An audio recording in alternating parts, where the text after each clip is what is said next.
Je m'appelle Adrien Ruiz. Depuis un quart de siècle, mes bottes accumulent la poussière étouffante des vastes plaines d'Europe centrale. Mes mains se sont gercées sous le soleil implacable qui châtie ces terres agricoles durant l'été, et mes os ont désespérément cherché la chaleur d'une couverture lors des nuits glaciales d'un hiver qui semble oublié de Dieu. Je porte avec moi des blessures que le temps, malgré toute sa patience, n'a pas réussi à guérir, des marques invisibles qui font bien plus mal que n'importe quel coup physique subi par le passé. Aujourd'hui, alors que je contemple l'horizon de la ferme Mirador, je ressens le poids colossal de l'exploitation agricole que mes grands-parents ont défendu bec et ongles et qui repose désormais sur mes épaules. J'ai besoin de partager mon histoire, non par désir d'orgueil ou pour chercher la pitié de ceux qui m'écoutent, mais pour garantir que les souvenirs ne soient pas emportés par le vent. Je souhaite comprendre de quoi je suis fait et pourquoi, malgré les tempêtes émotionnelles et financières, je continue à m'accrocher à cette terre qui, un jour, a tenté de m'engloutir tout entier. Je suis né dans un coin reculé de la province de Tolède, un endroit où le temps semble stagner devant l'immensité des champs de céréales qui nourrissent le continent. Ici, le paysage est une mer de blé qui se perd dans l'horizon infini, et l'air porte toujours cet arôme incomparable d'herbes sèches et de sol argileux. La propriété El Mirador n'était pas seulement un terrain ou une entreprise pour moi, c'était mon univers entier, le centre de mon existence. À l'intérieur de ces limites géographiques, j'ai appris à lire les sillons de la terre comme s'ils étaient les pages d'un livre ancien et à distinguer le moment exact des semailles. J'ai appris à comprendre le murmure presque sacré qui émane du sol lorsqu'il se sent dûment soigné par ceux qui le travaillent. Pourtant, mon enfance ne s'est pas résumée à jouer parmi les champs de blé ou à écouter les histoires de mon grand-père sur les récoltes d'autrefois. Elle a été profondément marquée par des silences denses et par des absences qui pesaient plus lourd que le plomb. Ma mère, Catherine, était l'âme vibrante de cette maison de pierre, possédant une voix douce et un sourire qui semblait réchauffer l'air froid de la cuisine. Tout en préparant le ragoût traditionnel, elle avait l'habitude de chanter de vieilles chansons qui entraient par les fenêtres ouvertes et se mélangeaient au doux sifflement de la brise. Aujourd'hui encore, je ferme les yeux et je me vois petit enfant, assis sur un banc en bois à ses côtés, l'écoutant parler avec passion de la rotation des cultures. Elle m'apprenait comment sélectionner le meilleur grain pour la prochaine récolte et comment traiter la terre avec la dignité qu'elle mérite pour nous nourrir. Écoute attentivement, Adrien, me disait-elle toujours avec tendresse en caressant mon front de ses mains douces. La terre a une mémoire, elle a une âme et n'oublie pas ceux qui la piétinent, si tu la traites avec respect, elle te le rendra décuplé. Mais elle me laissait aussi une mise en garde sombre, si tu la trahis, elle se retournera contre toi, devenant aussi stérile et amère que le ressentiment humain. Ces mots, prononcés dans la pénombre de notre cuisine, sont devenus mon premier commandement et la base de mon caractère. Mais le bonheur dans ces terres rurales est souvent aussi bref que la rosée du matin qui disparaît avec le soleil. Quand j'ai eu 10 ans, un hiver rigoureux et impitoyable m'a enlevé ma mère, après une maladie dévastatrice qui l'a consumée en quelques semaines. Le jour de son départ, le ciel sur la région est devenu d'un gris mélancolique, comme si les nuages eux-mêmes voulaient lui rendre un dernier hommage. Mon père, Pierre Ruiz, est resté au chevet de son lit d'hôpital, tenant sa main déjà atrophiée par la maladie, avec un regard qui ne reflétait pas la douleur. Ce que j'ai vu dans ses yeux était un vide absolu et terrifiant. Il n'y avait ni larmes, ni paroles de réconfort pour le fils qu'il laissait derrière lui. Il gisait là, rigide comme une statue de sel, tandis que moi, déchiré par la panique de la perte, je m'agrippais à lui en implorant un miracle impossible. Dans son dernier souffle de vie, Catherine m'a dédié son cœur, offrant un sourire tremblant tout en caressant mes cheveux ébouriffés. Elle a murmuré des mots qui allaient sceller mon destin pour toujours. Prends soin de tes grands-parents, mon fils, et ne laisse personne te prendre cette terre. Promettre cela fut sa dernière volonté et, en même temps, le début de ma ruine émotionnelle, car le fardeau était trop lourd. Après l'enterrement, mon père est devenu un parfait étranger pour moi, un homme que je ne parvenais plus à reconnaître comme un membre de ma famille. Cet individu qui avait l'habitude de me porter sur ses épaules et de rire fort durant les repas est mort symboliquement avec ma mère cet après-midi-là. Il est devenu taciturne, distant, un fantôme errant dans la maison avec l'haleine aigrie par une consommation excessive d'alcool et les yeux obscurcis par la haine. Il a commencé à disparaître pendant des jours entiers, me laissant seul dans une maison qui, soudain, semblait trop grande pour un enfant si petit et effrayé. Un jour de canicule, alors que je n'avais que 11 ans, il m'a appelé dans la cour centrale de la ferme avec une expression de pure lassitude. Sans aucun préambule ni démonstration d'affection, il a prononcé la sentence qui allait changer ma vie. Adrien, fais tes valises tout de suite, tu vas habiter à El Mirador. Il a prétendu qu'il n'avait plus la force ni l'intérêt de m'élever, et il n'y eut ni embrassade d'adieu ni promesse de visite future. Je suis resté là, pétrifié, serrant le sac à dos en toile que ma mère avait cousu pour moi, le regardant partir sans un regard en arrière. Arriver au Mirador fut comme trouver une oasis d'espoir au milieu d'un désert d'abandon et de tristesse profonde. La propriété se trouvait sur une douce colline, protégée par des chênes centenaires qui semblaient surveiller le passage du temps avec une sagesse silencieuse. La maison familiale, construite en pierre brute pour résister aux rigueurs du climat européen, m'a accueilli avec son porche couvert de fleurs sauvages. Mon grand-père Marc, un homme à la peau tannée par le soleil, m'a enveloppé dans une étreinte qui sentait bon les champs, le tabac et la sécurité, une sensation que je n'avais pas ressentie depuis longtemps. Ma grand-mère Simone, avec son regard vif et sa voix qui était un pur baume pour mon âme blessée, m'a pris par la main pour m'emmener à l'intérieur. L'odeur de gâteau au citron fraîchement cuit remplissait chaque recoin de cette maison accueillante, dissipant un peu du froid que je ressentais dans ma poitrine. « Ne pleure pas, mon petit », m'a-t-elle dit avec une fermeté encourageante, « c'est ici ton héritage, ta vraie maison, et personne ne te laissera seul. » Les années suivantes furent les plus importantes de ma formation, au cours desquelles Marc est devenu mon mentor, mon professeur et ma véritable figure paternelle. Il m'a appris qu'être agriculteur dans l'Europe moderne n'est pas seulement un travail manuel, mais une manière complexe de comprendre la vie elle-même. Il m'emmenait dans les champs à l'aube pour m'apprendre à lire les signes du ciel et à reconnaître les besoins de la terre. J'ai appris quand le bétail avait besoin d'un renfort de fourrage, qui coûtait à l'époque environ 150 € la tonne, avant l'arrivée des neiges. À travers sa voix, j'ai compris qu'El Mirador n'était pas seulement un morceau de sol, mais un héritage de sueur et de sang. Simone, quant à elle, m'a montré l'importance de la patience et de la résilience face aux adversités que la vie impose sans prévenir. Assis à ses pieds, j'écoutais des histoires sur ma mère quand elle était jeune et sur la façon dont elle aimait chaque hectare de cette propriété rurale. Ta mère avait la terre dans le sang, Adrien, et maintenant que ce même sang coule en toi, c'est ton devoir de le maintenir vivant. Ces paroles m'ont donné un but clair, mais elles ont aussi fait peser sur moi un fardeau de responsabilité qui m'a souvent volé mon sommeil. Tout n'était pas idyllique durant cette période, car de nombreuses nuits, je restais éveillé à me demander pourquoi mon propre père biologique me méprisait ainsi. Ces visites étaient peu fréquentes, brèves et chargées d'une tension électrique qui rendait l'atmosphère insupportable pour tous ceux présents en la maison.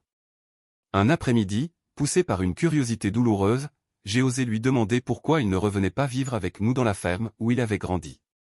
Il a soupiré avec une froideur qui m'a glacé l'âme et a répondu, « La terre ne donne pas seulement des fruits, Adrien, elle enterre aussi les gens. » Cette blessure d'abandon a grandi avec moi tandis que je devenais un homme, mais El Mirador demeurait mon salut et mon refuge. J'ai appris à réparer les clôtures détruites par l'hiver et à prévoir les tempêtes simplement d'après le changement de couleur des nuages sur les montagnes voisines. Tout cela sera à toi, Adrien, disait solennellement mon grand-père, mais souviens-toi que la terre ne t'appartient que si tu es capable de l'aimer. Cette passion est devenue ma force motrice, me poussant à dévorer des livres d'agronomie et à m'intéresser aux progrès techniques que je voyais à la télévision. J'ai commencé à rêver de transformer la ferme en une exploitation de pointe, unissant la sagesse de mes ancêtres à la technologie du XXIe siècle. Je ne pouvais imaginer, à cette époque, que ma plus grande bataille ne serait pas contre les parasites ou les sécheresses, mais contre mon propre nom de famille, Ruiz.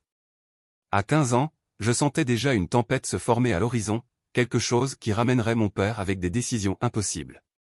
Pour l'instant, la chaleur de cette maison et le murmure du souvenir de ma mère guidant mes pas entre les sillons de la charrue me suffisaient. Mes années d'adolescence ont forgé en moi un amour mystique pour les cycles de la récolte et une anticipation nostalgique de ce qui était à venir. Mon âme savait que ces jours de paix avec Marc et Simone ne dureraient pas éternellement, et je devais me préparer pour l'avenir. Je ne voulais pas seulement préserver la propriété, j'aspirais à la transformer en quelque chose qui ferait résonner le nom de notre famille avec fierté. J'ai compris que pour honorer le passé de manière efficace, je devais maîtriser les outils du futur, ce qui exigeait une patience presque inhumaine. À 16 ans, mon refuge est devenu le petit bureau au fond de la maison, rempli de traités d'agronomie et de revues spécialisées. Je dévorais des informations sur le stress hydrique et la capacité d'échange cationique sous la faible lumière d'une lampe, tandis que mes grands-parents m'observaient. Simone souriait avec mélancolie, disant que j'avais les pieds dans la boue mais la tête tournée vers les étoiles et l'innovation. J'étais déterminé à découvrir comment optimiser chaque mètre carré de ces sols argileux si caractéristiques de notre région productive. Sur la vieille télévision, je regardais des reportages sur l'agriculture hydroponique et l'irrigation automatisée, des technologies qui pourraient coûter plus de 50 000 € à mettre en œuvre. Je suis devenu obsédé par la possibilité de moderniser l'héritage de Marc, faisant des recherches sur les capteurs d'humidité et l'utilisation de drones pour la cartographie. Chaque découverte technique était une étincelle qui alimentait mon ambition de faire d'El Mirador un modèle d'efficacité pour toute l'Europe. Mes grands-parents étaient mon soutien, sacrifiant leurs économies pour s'assurer que je puisse, un jour, fréquenter une université prestigieuse. Le jour où j'ai reçu la confirmation de ma place en ingénierie agronomique à Madrid fut l'un des plus heureux de ma vie. J'ai crié de joie et j'ai serré mes grands-parents si fort que je les ai presque soulevés du sol, voyant les larmes de fierté sur leur visage. Pars à la capitale, Adrien, a murmuré Marc, apporte les connaissances que nous, hommes de la terre, ne pourrions jamais acquérir par nous-mêmes. Mais la peur me dominait aussi, car Madrid était un monstre d'asphalte situé à de nombreux kilomètres de ma paix rurale. La faculté fut un choc culturel brutal, je me sentais comme un étranger parmi des jeunes urbains qui n'avaient jamais vraiment touché la terre. Cependant, j'ai refusé d'être seulement le garçon de la ferme, et j'ai étudié jusqu'à ce que mes yeux me brûlent, me concentrant sur l'agriculture de précision et les énergies renouvelables. Pendant ce temps, mon père Pierre restait un écho froid, appelant rarement pour poser des questions banales qui démontraient son désintérêt total. L'abîme entre nous était infranchissable, mais une partie de moi désirait encore sa reconnaissance et sa fierté. Par un après-midi de janvier, sous un ciel hostile, j'ai reçu l'appel qui allait tout changer, mon grand-père Marc avait fait un AVC mortel. L'homme qui était mon port d'attache et mon véritable guide était parti, me laissant le cœur en miettes et un vide immense. Je suis retourné à Tolède en sentant le poids de 3 générations sur mes épaules et la promesse faite à ma mère résonner dans mon esprit. Les funérailles furent simples, mais la communauté est venue en nombre pour rendre hommage à un homme dont la parole signifiait encore quelque chose. Quelques jours plus tard, Simone m'a remis le testament de Marc, et ce que j'y ai lu a fait bondir mon cœur dans un mélange de choc et de gratitude. Il m'avait laissé la propriété entière, les droits aux subventions de l'Union européenne et tout le bétail, en tant qu'héritier universel. À mon père, il n'avait laissé que la part minima exigée par la loi, citant son détachement total et son manque de soins envers la famille. C'est toi qui as la terre dans le cœur, Adrien, m'a expliqué ma grand-mère, ton père a déjà vendu son âme il y a longtemps. La nouvelle du testament fut l'étincelle d'une explosion de fureur de la part de Pierre, qui s'est présenté à la ferme 3 jours plus tard. Il hurlait que c'était un vol, frappant du poing sur la table de la cuisine et se demandant comment, le vieux, avait pu tout laisser à un gamin. Simone s'est levée avec une dignité impressionnante, l'expulsant et affirmant qu'il avait gâché toutes les chances qu'il avait reçues dans la vie. Mon père m'a dévisagé avec une haine pure, promettant de contester le document en justice jusqu'à ce que je ne possède plus un seul centime d'euro. À partir de là, El Mirador est devenu un champ de bataille juridique et émotionnel, où le ressentiment de Pierre et de sa nouvelle épouse, Lucia, n'avait plus de limite. Lucia ne voyait la ferme que comme un actif immobilier à vendre pour la construction de villas de luxe, ce qui m'enrageait profondément. Ils ont tenté de m'expulser de la maison principale, et j'ai fini par vivre dans l'ancien hangar à outils pour éviter davantage de souffrance à ma grand-mère.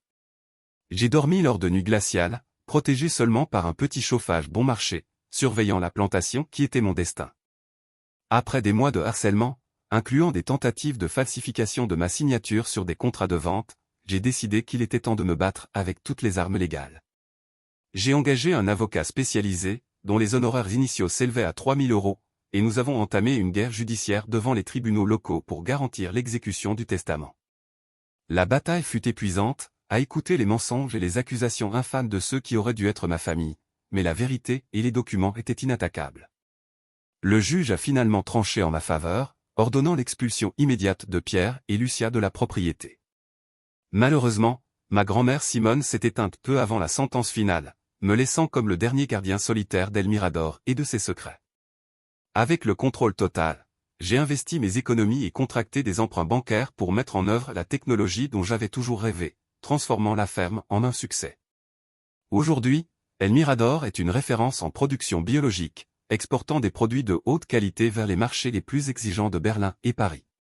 J'ai réussi à tenir la promesse faite à ma mère, garantissant que la sueur de mes grands-parents n'ait pas été vaine. Récemment, j'ai appris que mon père vit dans un petit studio loué, abandonné par Lucia dès que l'argent et les perspectives de profit se sont envolés. Je ne ressens aucun triomphe, seulement une paix mélancolique de savoir que la terre reste entre des mains qu'il aime et respecte son histoire. Alors que le soleil se couche derrière les montagnes, je murmure au vent que nous avons réussi à maintenir l'héritage vivant pour les générations futures. C'est ma vie, c'est mon sol, et je resterai ici jusqu'à ce que la terre elle-même me réclame. Si vous étiez à la place d'Adrien, auriez-vous le courage d'expulser votre propre père de chez vous pour sauver l'héritage de vos grands-parents, ou le lien du sang parlerait-il plus fort que la terre ?